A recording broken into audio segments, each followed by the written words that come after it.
Hey everyone, how's it going? My name is Kaimon and I am a mixing and mastering engineer here at Lunar Studio in the Netherlands. And today I have a really quick video for you on how you can tell if your master is any good.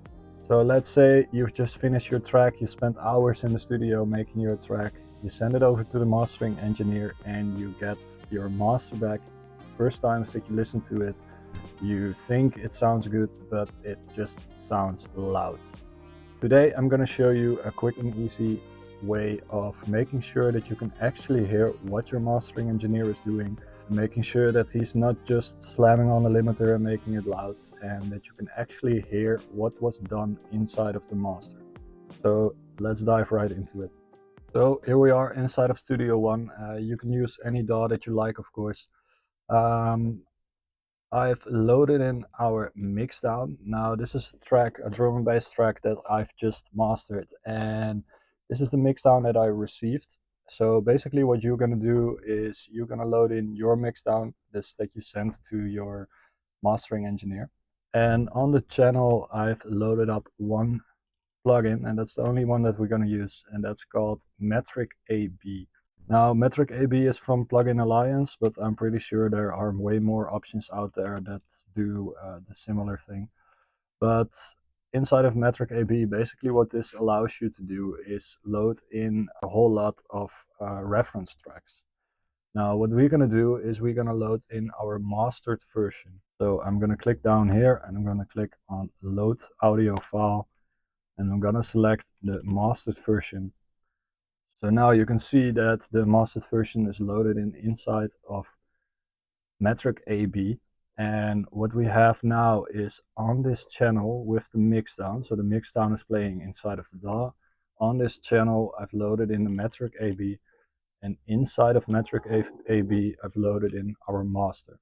Now what this allows us to do is that we can bring down the volume of the master to the same level of the mixdown, and that way we can hear really easy what is going on. So with this button right here, you can switch between A, that's the blue version, our mixdown, and B, this is the orange version, and that's our master. So inside of Metric AB, what we want to do is make sure that the loudness of the master is the same as the loudness of the mixdown. Now Metric AB can do that really easy and automatic, so let's just make sure that they are playing at the same level.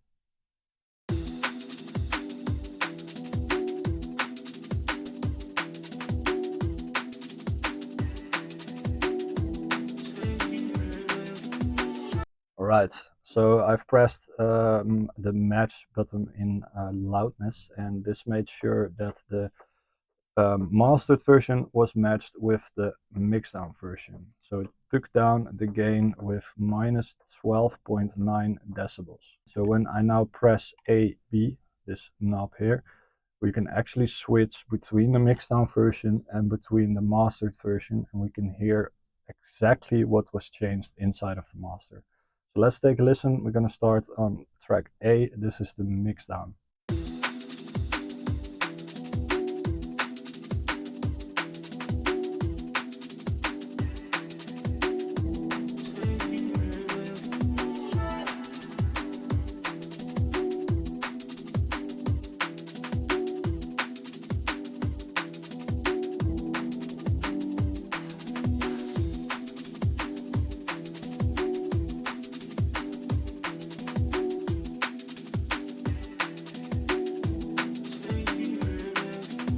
Now, as you can see and already hear, there's a big difference between the mixdown and the mastering version. And because they are the same volume right now, it's way easier to hear what your mastering engineer actually did. So let's go more into the drop of this track, because this was the intro. I'm gonna select the same thing over here.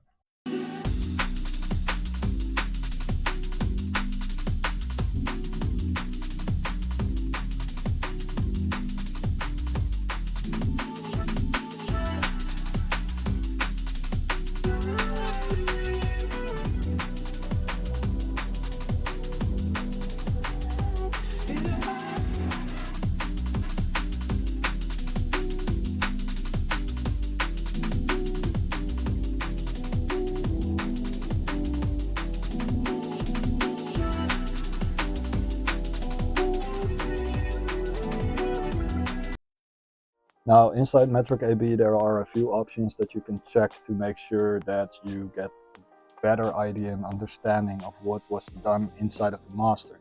And this actually also helps a lot when understanding what you can maybe improve inside of your mixdown in future tracks, or what the mastering engineer was actually doing. So on top of Metric AB there are a few extra tabs, and we're now in the playback tab. So this is where you can select your track. And in here you have your spectrum analyzer, where you can both see layered on top of each other the mixdown and the mastered version, and you can see what kind of changes were made in the frequency spectrum. You can go to the correlation, see what was made, what was changed inside the stereo field and the mid-side field, and also in the stereo image you can see. Now the last two tabs, the dynamics and the loudness, are not that interesting for checking, comparing your master with the mixdown. Now of course, when checking for a master there are way more things to keep in mind. The overall feel of the track, how does it feel on different speakers? Does it sound good in your studio? Does it sound good in your AirPods? Does it sound good at home, in your car, of course? And something to keep in mind is, do you hear any distortion or not? Like, there are sometimes small areas with like one kick is playing and there's a lot of distortion on that one kick. So make sure you listen really carefully and make sure that you get the best sound out of your master. Now I wanted to make this tutorial because I noticed that a lot of artists and producers out there, yeah, they don't really know what to look for when checking for a master. So this is just one way that you can make sure that the volumes are completely at the same level and that you can actually hear what was changed inside of the master. Now if you enjoyed this video, make sure you subscribe to my channel, and I will see you on the next one.